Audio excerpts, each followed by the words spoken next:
Hello everyone, this is Prakash Shrestha. I'm currently working as a data scientist at Equifax, and I'm here to present our work entitled Strong Wearable Second Factor Authentication based on the typing gesture.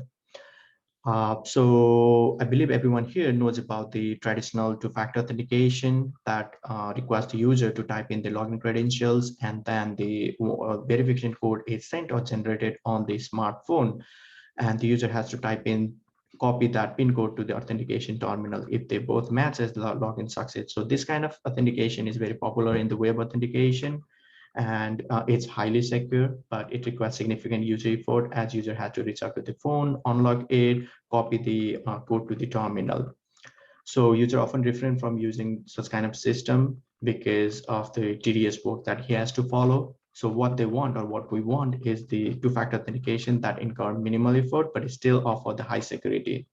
Given this, variety of two-factor authentication has emerged, especially on the smartwatches. For example, the Google Auth, Google Prompt, Duopos, those kind of authentication system have been implemented on the smartwatch. They can be categorized into the two types, PIN2FA and the Tap2FA. PIN2FA is similar to the traditional two-factor authentication, where the PIN will be generated on the wristband wearable device, and user has to copy that to the authentication terminal. While in the Tap2FA, user simply needs to approve by clicking on the notification on the smartwatch. So wrist wearable devices is a compelling platform for two-factor authentication because they are gaining huge popularity in the user space, and it makes the two-factor authentication easier compared to the smartphone. Unfortunately, it still has the fundamental problems. First of all, the first category PIN2FA, it still requires user to interact with the phone, watch, and it diverts the user attention away from the authentication terminal. Also, the second category, Tap2FA, it is prone to the user error because of the small form factor of the watch that make it difficult for the user to read the login information provided on the notification, and user is likely to accept or skip through the login prompt. So here comes our approach, the SC2FA, where SC stands for seamless gesture. Here, the user is asked to provide his credentials and type in the special sequence. When it provides the credential and the special sequence, the motion data is captured by the smartwatches or the wristband wearable device. Then both the special sequence and the motion data captured by the smartwatch is transferred to the smartwatch itself, where the application, the engine is built, and it compare whether the motion data correlate with the special sequence or not. If they correlate, then the login succeed, otherwise it fails.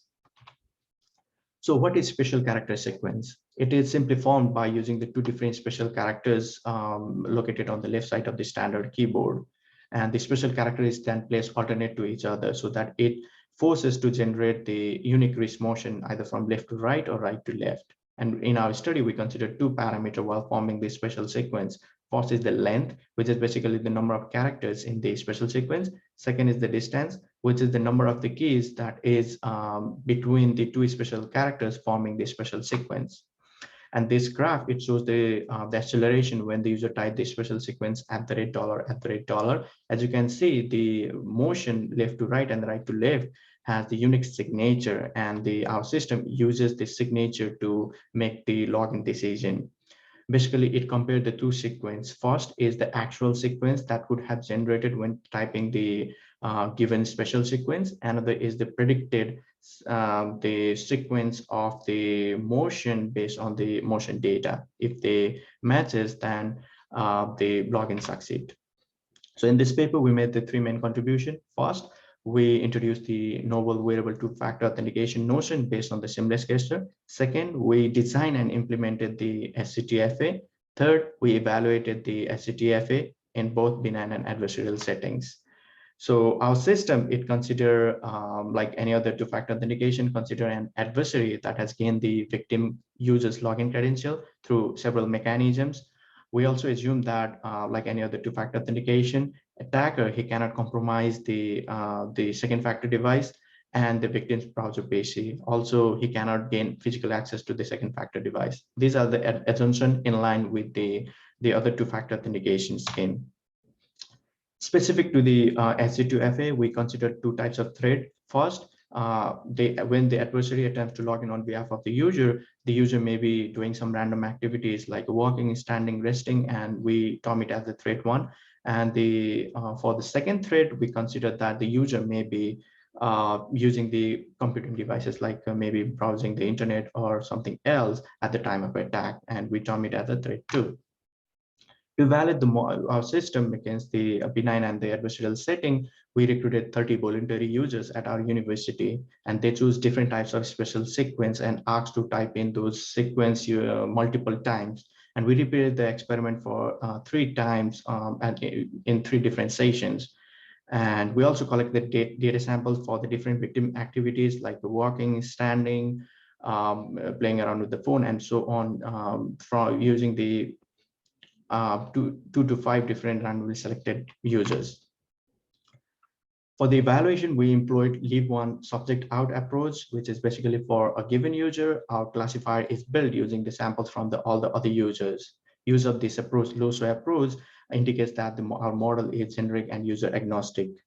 And for the evaluation, we use false rejection rate and the false acceptance rate as performance metrics. FRR is a rate of rejecting the legitimate login, and to compute that, we use the data samples collected when performing the login activity. And FAR is basically the rate of accepting the fraudulent login attempt, and to compute that, we use the data samples collected when performing the activities other than the password entry. And our system, it can be relaxed by setting the error threshold, which is basically the number of misprediction allowed during the decision making. We consider 3 types of error threshold. First, all correct. All the predictions should be should match for the successful login. 1 error and 1 prediction is 1 misprediction is allowed, and 2 error, 2 misprediction is allowed during the making the login decision. And this table, it shows the overall result of our evaluation. Here you can see that we achieved like a FRR of nearly around like 5% with the very low FAR of less than 0.6% with the 2 different settings. One is with the 1 error threshold with the length of 4, and another is 2 error threshold with the length of 5 special sequence. Like any other study, our work also has the certain limitation. First is that we consider in our study, we consider only one set of computing device, and we'd like to explore the performance of the model, like changes in the performance with the different with the variety of the devices. Second is that we'd like to extend the evaluation with the large and diverse pool of users. Third is that we didn't consider the different orientation of the laptop. So we'd like to extend our study to evaluate the performance of the model with the different laptop orientation. Third is that we'd like to do a heads-on evaluation of the usability across the different popular two-factor authentication scheme. So in summary, in this work, we introduce low-effort wrist-worn wearable device-based two-factor authentication scheme based on the notion of seamless gesture. Unlike PIN to FA, SC to FA, it needs 0 interaction. User doesn't need to interact with the watch, and it requires only a short sequence to be typed that is shown on the browser. And compared to the tap to FA, SC to FA offers better security as there is no reliance on the users during the decision making. So, yep. Yeah, that's all. Thank you.